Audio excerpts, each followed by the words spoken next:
राधे राधे। हरे कृष्णा। पांचांग के अनुसार हर साल भाद्रपद माह के शुक्ल पक्ष की अष्टमी तिथि को राधा अष्टमी मनाई जाती है, जो कि कृष्ण जन्माष्टमी के ठीक 15 दिन बाद पड़ती है। कृष्ण जन्माष्टमी की तरह राधा रानी का जन्मोत्सव भी धूमधाम के साथ मनाया जाता है। खासकर बरसाना, मथुरा और वृंदावन में इसकी धूम देखने को मिलती है। राधा अष्टमी के दिन लोग व्रत रखते हैं और पूजा पाठ करते हैं। जानते हैं इस साल कब मनाई जाएगी राधा अष्टमी, पूजा विधि, शुभ मुहूर्त और महत्व के बारे में। कहा जाता है कि राधा के बिना अधूरे हैं कृष्ण। कृष्ण के जीवन में राधा के महत्व को आप इससे जान सकते हैं कि द्वापर युग से लेकर कलयुग में आज तक कृष्ण से पहले राधा का नाम लिया जाता है और अनंत काल तक लिया जाता रहेगा। मान्यता है कि श्री कृष्ण जन्माष्टमी के बाद राधा अष्टमी की पूजा व्रत करने से वैवाहिक जीवन सुखमय होता है और मनोकामनाओं को पूर्ण करने वाला होता है। कहा जाता है कि यदि आपको श्री कृष्ण जन्माष्टमी की पूजा का फल चाहिए तो राधा अष्टमी की पूजा व्रत जरूर करें। इस साल राधा अष्टमी का पर्व शनिवार 23 सितंबर 2023 को मनाया जाएगा। भाद्रपद शुक्ल पक्ष की अष्टमी तिथि 22 सितंबर दोपहर 1:35 से शुरू हो जाएगी और अगले दिन 23 सितंबर को दोपहर 12:17 पर इसका समापन होगा। पूजा के लिए 23 सितंबर को सुबह 11:01 से दोपहर 1:26 तक का समय शुभ रहेगा। एक बार फिर सुन लीजिए, पूजा का जो समय है वो 11:01 से 1:26 तक सबसे अति उत्तम शुभ समय रहेगा। और अगर आप अपने घर पे नई राधा रानी लाना चाहते हैं तो राधा अष्टमी सबसे उत्तम दिन माना जाता है नया राधा रानी अपने घर लाने के लिए। और राधा अष्टमी इस बार 23 सितंबर को ही मनाया जाएगा। हर जगह 23 सितंबर को ही मनाया जाएगा। चाहे आपने कृष्ण जन्माष्टमी 6 तारीख को मनाई हो या 7 तारीख को मनाई हो, राधा अष्टमी 23 को ही मनाई जाएगी। चलिए अब बात करते हैं राधा अष्टमी वाले दिन पूजा विधि कैसे करें।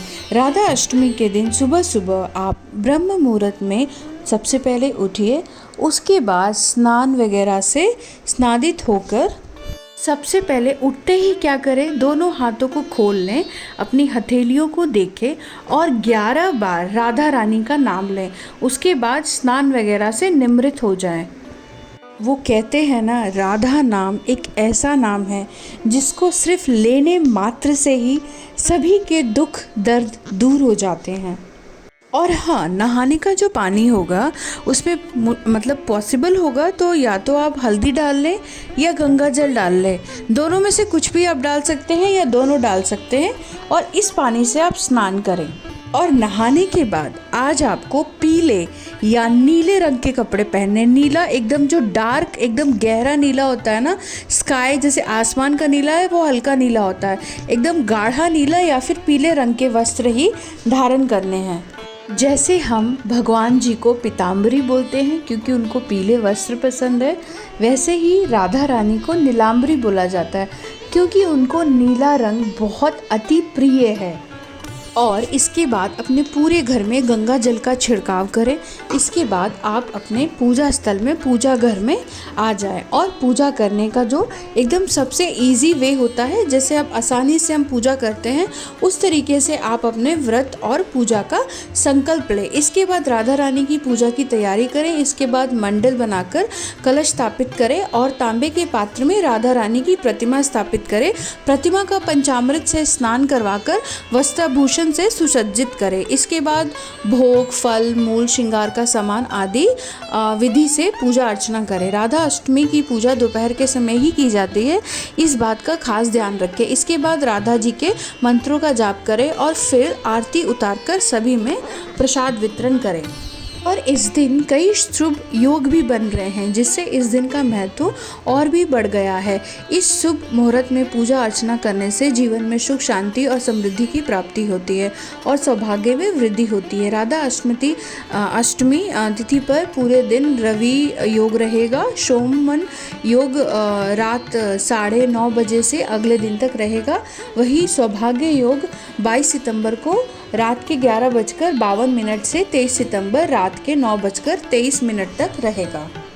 राधा अष्टमी तिथि पर व्रत करने और विधि विधान से पूजा अर्चना करने पर भगवान कृष्ण और राधा रानी का आशीर्वाद प्राप्त होता है और आयु, धन, सम्मान, यश और सौभाग्य में वृद्धि होती है। जो लोग कृष्ण जन्माष्टमी का व्रत रखते हैं उनको राधा अष्टमी का व्रत और पूजा तो करना ही चाहिए, क्योंकि भगवान श्री कृष्ण ने खुद ही कहा है कि अगर मेरे जन्माष्टमी का फल अगर आपको चाहिए तो आपको राधा अष्टमी तो मनानी ही पड़ेगी। क्योंकि अगर जो लोग कृष्ण जन्माष्टमी नहीं मनाते और सिर्फ राधा अष्टमी मनाएंगे उनको भी सारे फल मिलेंगे, पर अगर कृष्ण जन्माष्टमी मनाते हैं तो उसके साथ आपको राधा अष्टमी तो मनानी ही होगी, कृष्ण जन्माष्टमी किए गए का शुभ फल पाने के लिए। पौराणिक शास्त्रों में राधा रानी का महालक्ष्मी का स्वरूप माना गया है। इस दिन लक्ष्मी पूजन करने का भी विधान है। राधा रानी को भगवती शक्ति माना गया है और पूरे व्रज क्षेत्र में राधा रानी की खूब धूमधाम से पूजा होती है। और अगर हो सके तो इस दिन राधा रानी के इस मंत्र का भी जाप जरूर करें। मंत्र है ओम ह्रीं राधिकाय नमः, ओम ह्रीं श्री राधाय स्वाहा। इन दोनों मंत्र का अर्थ है लक्ष्मी प्राप्ति के लिए इसको विशेष माना गया है। राधा अष्टमी के दिन इसका जप करने से आपको कभी पैसों की तंगी का सामना नहीं करना पड़ेगा। तो सभी को राधे राधे।